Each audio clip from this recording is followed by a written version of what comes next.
What is the importance of patience in wealth creation? I was thinking about it in the context of my own children, and they are a fortunate lot. Like today, when my son wants candy, best he has to wait for the next weekend, and that's also a lot. Here we are living in the era of 10-minute grocery, where if I think of something now, I will probably have it in my hands in the next half an hour. What is happening as a result of that is our brains are getting wired for dopamine. We are constantly being hit with dopamine across the board. So you have a situation where you posted something online and within a few minutes you start getting likes, comments, and so the dopamine rush, the strong dopamine rush into the brain, we feel happy in that moment. Now, the same individual, when he or she comes and talks about investing, unfortunately you can't leave that part of the brain behind.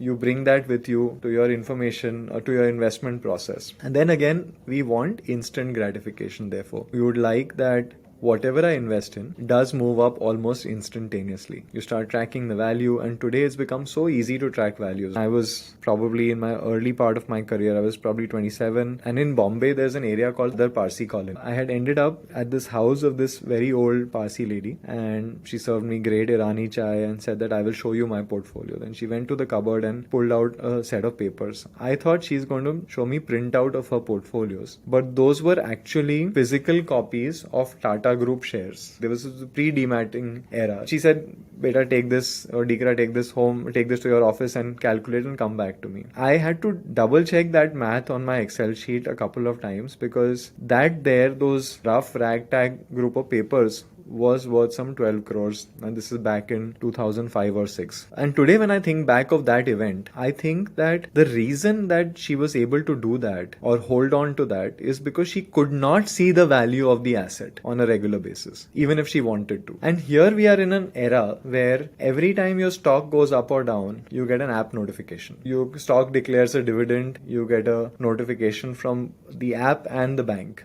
So we are living in a hyper information era. Now, on one hand, we are wired for dopamine. On the other hand, we are being served more of the information which is giving us dopamine hits. In effect, it is hurting our ability to stay patient. So as young investors, we are in a situation, or I'm seeing that there's a situation where people are finding it hard to be patient. So that's one reality. Now, what is the reality on the investing side of things? On the investing side of things, if you are going in assuming that the asset is going to give you returns instantaneously, you're almost certainly going to get it wrong, because a lot of these things are priced out in an efficient market. In the near term, the market is super efficient. If you look back at one of the largest shareholdings that Berkshire Hathaway has, is Coca-Cola, which they've held for 40 years, and they've not sold a single stock of Coca-Cola in that period. And therefore that compounding has played to their impact. Now imagine if Buffet and Munger had that constant instant gratification going on, that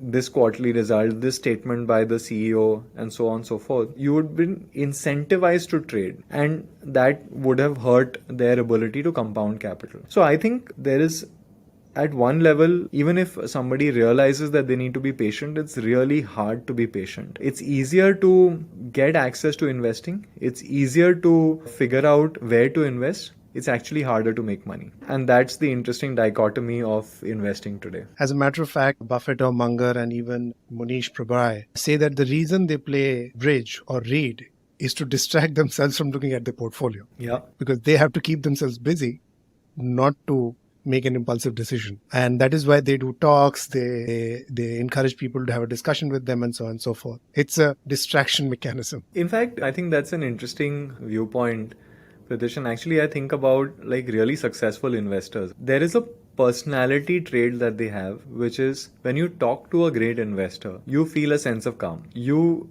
know that they will not overreact, hyper react, and that's a personality trait. On the other hand, there is Jim Cramer types, CNBC, where you'll thump the table. There's one personality trait which is, let me be, I'm calm, I don't react. And even in their personal lives, in other contexts, they don't react very much, because you can't leave your personality outside the door when you enter your investing office. You bring that with you. So I think one of the key things about evaluating a great investor is, and if you get to spend time with them, to see whether they are truly that those calm people who you think will not react when there's a provocation.